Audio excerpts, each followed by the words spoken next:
சில புத்தகங்களை படிச்சு கிழிச்சு எரிச்சேன். நிறைய புத்தகங்களை வாங்கி படிச்சேன். நான் ஒரு மினி லைப்ரரியை வச்சிருக்கிறேன். எவ்வளவு புத்தகங்களை வாங்கி படிச்சேன்.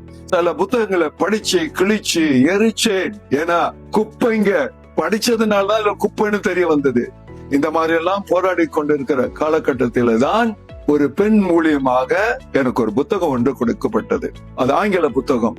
அந்த புத்தகத்தின் தலைப்பு என்னவென்றால் The Power of Positive Thinking. The Power of Positive Thinking போடுது. எனக்கு ரொம்ப பிடிச்சிருந்துச்சு, படிச்சேன். அது ஆங்கிலம்.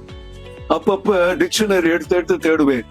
நான் டாக்கிங் டிக்ஷனரின்னு ஒன்னு இருந்துச்சு அந்த நேரத்துல. இப்ப அதெல்லாம் இல்ல, ஏன்னா அட்வான்ஸ் ஆயிடுச்சு இன்னைக்கு உள்ள போன்ல எல்லாம். அன்னைக்கு அதெல்லாம் இல்ல. அதை வச்சுக்கிட்டு டிக்ஷனரிங்களை வச்சுக்கிட்டு வார்த்தைகளை தேடி தேடி படிச்சு என் வாழ்க்கையில ஒரு பெரிய மாற்றம் உருவாக ஆரம்பிச்சது. அந்த புத்தகத்தை எழுதினவர் நார்மன் பென்சன் பேல். அருமையானவர், நல்ல ஒரு பேச்சாளர், நல்ல ஒரு பயிற்சியாளர். அவரோட புக்கு எனக்கு அந்த புக்கு கிடைக்கும் போதே கிழிஞ்சு ஒரு பழைய புத்தகம் தான் கிடைச்சது. புக் அட்டெல்லாம் கிழிஞ்சு அதை படிச்சு அதுல உள்ள விஷயங்களை எடுக்க ஆரம்பிச்சு. நான் அப்ப திருமணம் எல்லாம் செய்யல, வாலிப கட்டம்.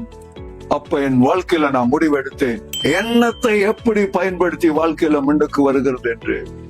அன்றைக்கு அதுல இருந்து நான் எடுத்த முடிவுல எண்ணங்களை எப்படி சீரமைக்கணும், அந்த எண்ணங்களை எப்படி பயன்படுத்தணும், எப்படி அந்த எண்ணங்களை வெளியில எல்லாம் அனுப்பணும், எப்படி ஆசைப்பட்டதை அடையணும் அப்படின்றதெல்லாம் நான் உணர்ந்து கொண்ட பிறகு என் வாழ்க்கையில அதை பிராக்டிகலா கொண்டு போக ஆரம்பித்தேன்.